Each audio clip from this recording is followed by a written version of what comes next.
Assalomu alaykum. Sabah ovozliq asarlari kanaliga hoş geldiniz. Kanalimizda Qaynam örkişi, Chala tekkan oq, Manas daryosidan qaytish, Anjamboy, Sarsanro, Qanliq iz, Qanliq edir qatorliq tarixiy romanlar, Turma xotirlari, Mahbus ruhlar va Sabit Damollamning qisqacha tarjimali Xo'janiyaz hojining ish faoliyatlari qatorliq asarlar bor. Əsərlərimizni yaqtırıb anglışınızlarını qarşı alımız. Dostlarınızga və başqa toplarga tavsiyə qılıb qoyun. Rəhmət. Əmdi anlaydıqınızlar Türmə xatirləri Mahbus ruhlar. Abdori Abduvali Ayub. Kamirdagi bir kunning baş axiri. 56 millat bir oila degan qizil naqshning chiqishi bilan Kamirda opur-topur boshlandi. Qarasam saat Beijing vaqti 6ni ko'rsatib turadi. Supa karvatda yotgan amaldorlar qo'pib bo'lg'icha heliqi 4 mulozim Uyg'ur darhol qo'llariga lo'nga, doz, sopun va tozaliq qog'ozi ilib tayyor bo'ldi. Ular bir-birlab kirilib asnashib, hojatlarini qilib yuz ko'zini yuvib bo'lg'icha 4 mulozim ularning yotqanlarini saranga qepidak qir chiqarib qatlab tayyor qildi. Kamirdagi tozaliqqa mas'ul amaldorning aytishicha, dariza va orqa eshik ochilishdan burun fuqarolar hojat qilishga bo'lmaydi ekan. Havolanma eshigi ochilgandan keyin hojat qog'ozining miqdori va kimning qanchinchi navbatda hojat qilishini shu tozaliq amaldori belgilaydi ekan. Ustimizdagi dariza va orqa eshik Beijing vaqti soat 9 bilan ochiladi ekan. Tozaliq amaldorining buyrug'i bo'yicha birinchi bo'lib o'ginadigan ishim yotqan qatlash ekan. Yotqandan qir chiqarish uchun suv purkib, qatlashgan, purlashgan yerlarni tuzlash kerak ekan. Ondan o'ginadigan ishlarim yerni dasmollash, dasmol qatlash, lata supurga yuyish, xalaning o'chiqini cho'tkalash bo'ladi ekan. Bularni 15 kun ichida o'ginib bo'lsam, boshqa ishlarni o'ginadi ekanman. Kamirga kirganda purgan ichiqlata qiri buzilishdan ansirab, quritmay qatlab qo'ygan dasmaldan chiqqan ekan. Yotqan qatlashni yarim soat o'rgangandan keyin lata va dasmallarni qatlashni o'rganishga boshladim. Qatlaydigan hamma narsa cho'qim saranga qepidak qirliq 4 chasa bo'lishi kerak ekan. Bu 4 chasıga amraqliq 4 chasa Xitoy yiziqidan kelganmi ajiba? Saat 7 bo'lgan vaqt edi. Koridordan tamoq boshlandi degan xitoycha ovoz anglandi. Hammaylar qachimizni tutib, kamir ishikining oldiga ikki qator bo'lib tizildik. Yangyongning "Tayyorlik boshlandi" deb xitoycha buyruq berishi bilan avval Xitoy kompartiyasi bo'lmasa Yangi Jungu bo'lmaydi degan naqsha aytildi. Ondan qizil bayroq osmonda lapildimakda aytildi. İttifoqliq kuch aytilgandan keyin davlat marshi aytilib to'xtadi. Men bulardan birinchisi bo'lib oxirgisini bilatdim. Qolganlarning ahongini va 1-2 misrasini bilgan bilan tekstini bilmaydi ekanman. Kamir boshlig'i bu naqshlarni bugun o'ginib bo'lishimni talab qildi. Bo'lmasa tamoq berilmaydi ekan. 4 amaldor Xitoyga xizmat qiladigan 4 mulozim Uyg'urning ikkisi oshpaz deyiladi ekan. Oshpazlar eshikning ostidagi rujakdan chilakka usub berilgan tamoqni qochlarga bo'lib berishga mas'ul ekan. Hammaylarga usulgan bu guruch suyi odatda Xitoylarda atiganlik nashta uchun ichiladi. İlman suğa dümlengen guruch aralashtirilgan bo'lsa kerak. Suv bilan guruch faqatla aralashmabdi. Guruch suyiga birdan muammo qo'shib berildi. Qandoq yeyishimni bilmay atrofimga qaradim. Chunki buni yeyishdimi bir qoida bo'lsa, tamoq o'rniga tayoq yemaslik uchun diqqat qilishim kerak edi. Xaladan eng yiroq o'ltirgan boshdagi 4 amaldor va 4 mulozim bir dasturxonga jam bo'libdi. Ularning oldida salata, shokolad, tuxum. Ular supkarvatda, biz yerda edik. Xuddi Qashqarda berilgan ilman suv bilan bir mo'mini ko'zimni yumib yevatgandek, Urumchidagi tunji nashliqnimi pokiz yeb tugatdim.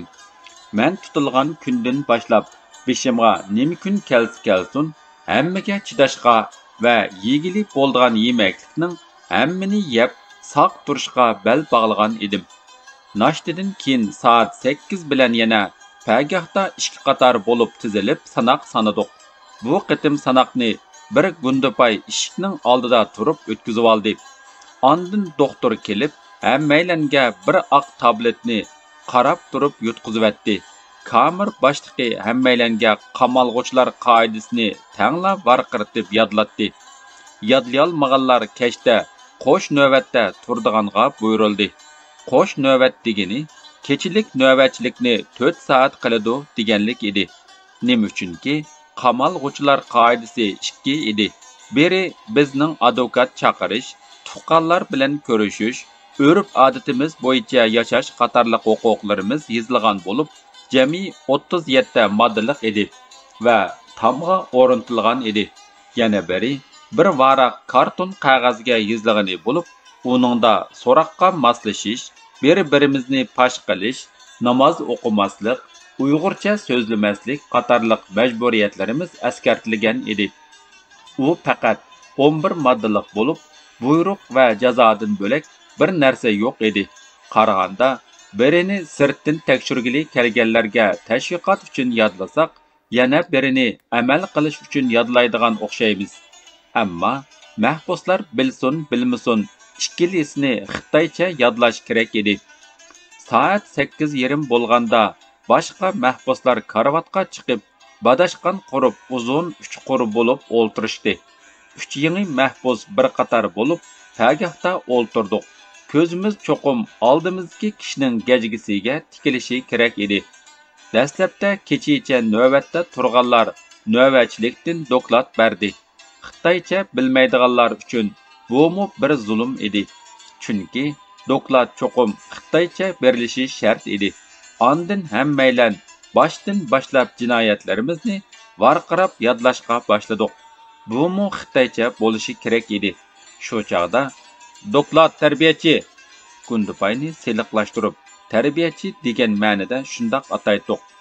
Men mahbus Abduli Ayub, men mablag' chiqarishda soxtalik qilish jinoyati sodir qilganim uchun Tangirtog' rayonlik davlat bexatarlik tarmoq atriti tarafidan 2013-yili 8-oyning 19-kuni qo'lga olingan.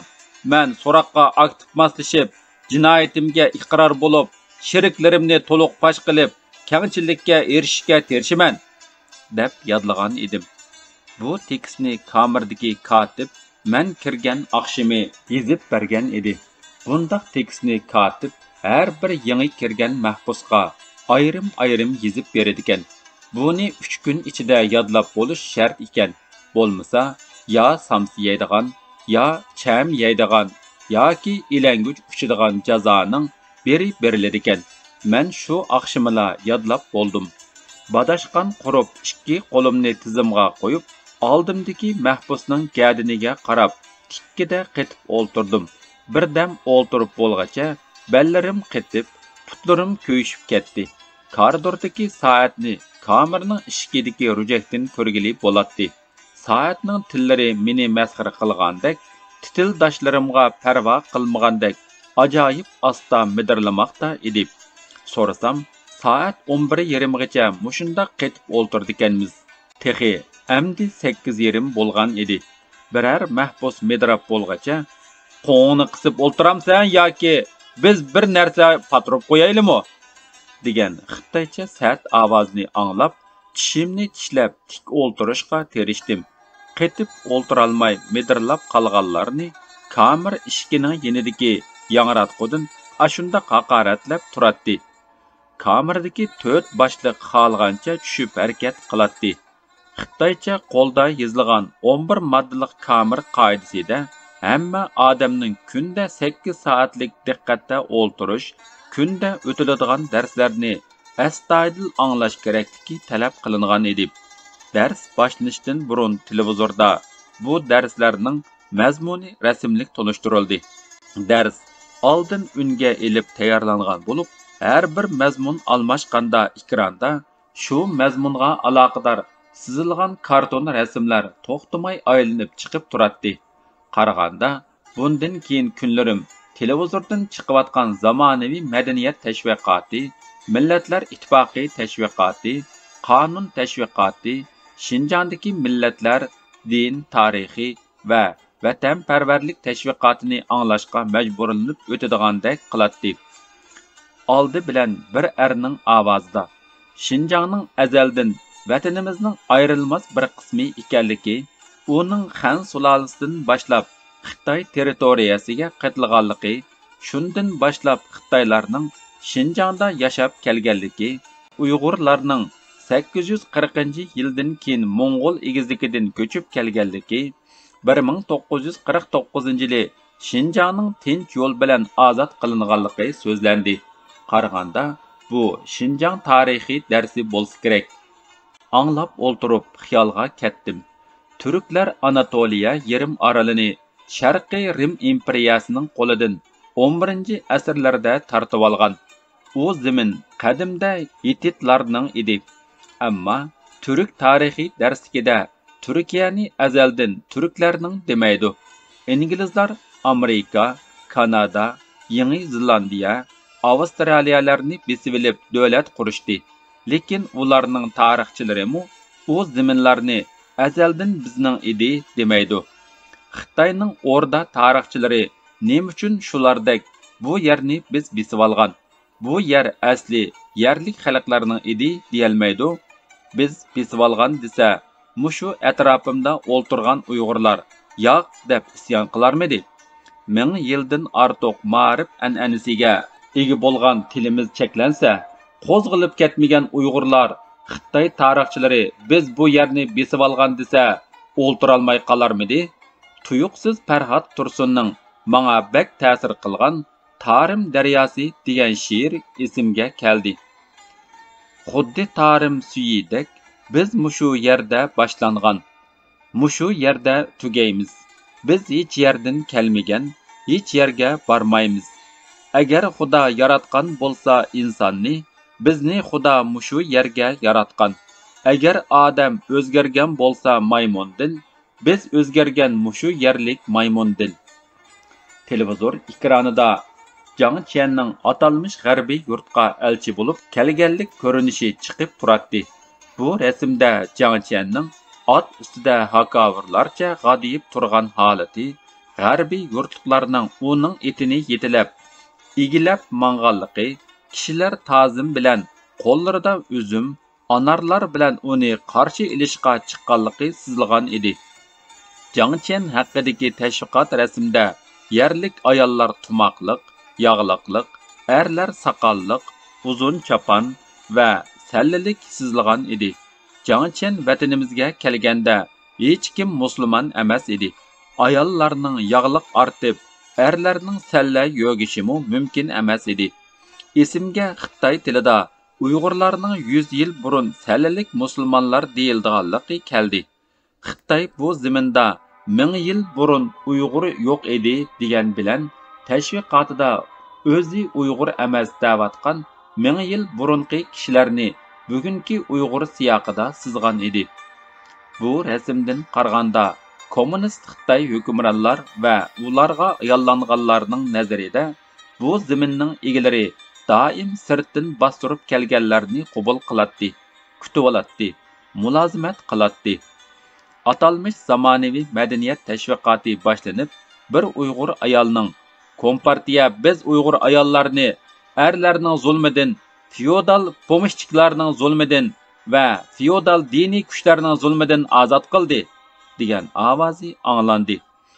Ozod qilingandan keyin kishilarning jismila emas, ruhiningmi qandoq ozod qilinganligi, islohot, echivitish siyosatining kishilarni zamonaviy turmushga qandoq yetaklaganligi so'zlanib o'tdi.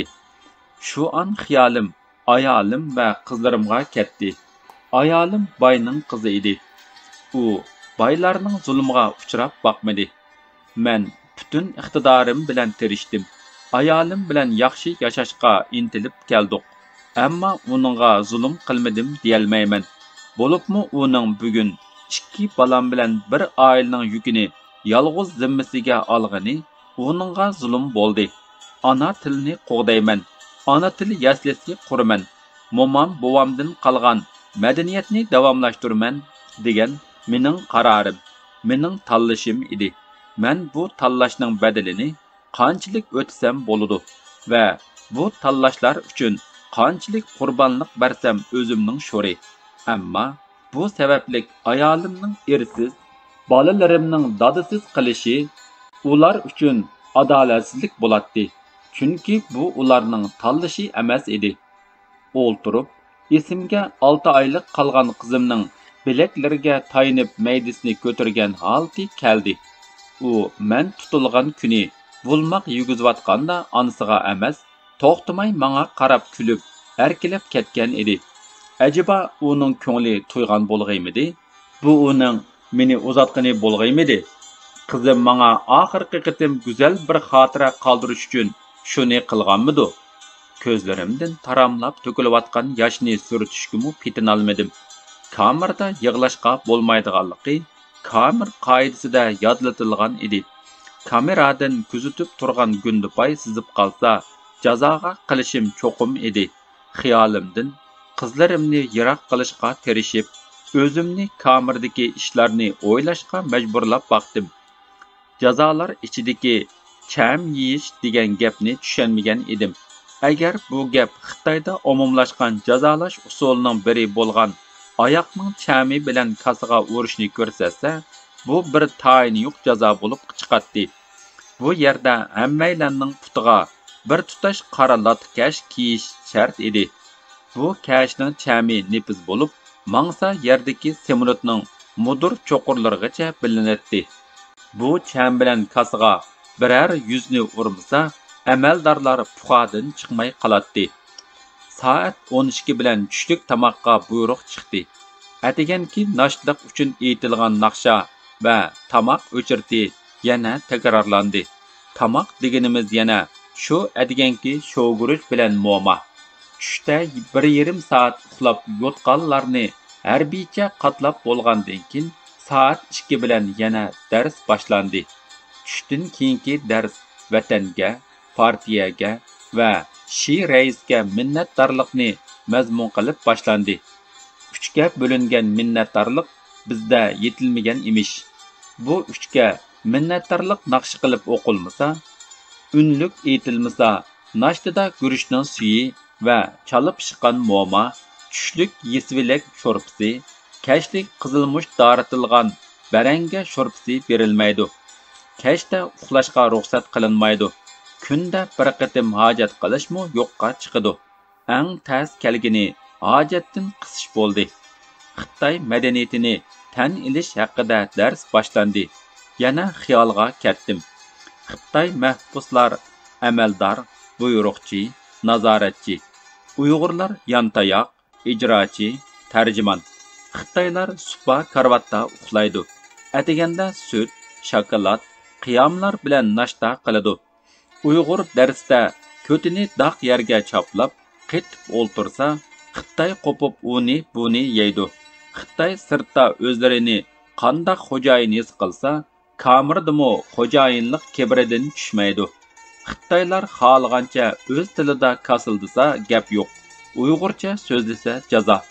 Mushundaq kunni ko'rayotgan Uyg'urga shu kunni ko'rsatayotgan Xitoyning madaniyatini tan olasan, shuni o'zimning madaniyati deb tunaysan deb zo'rlab tunutqili bo'lamdi.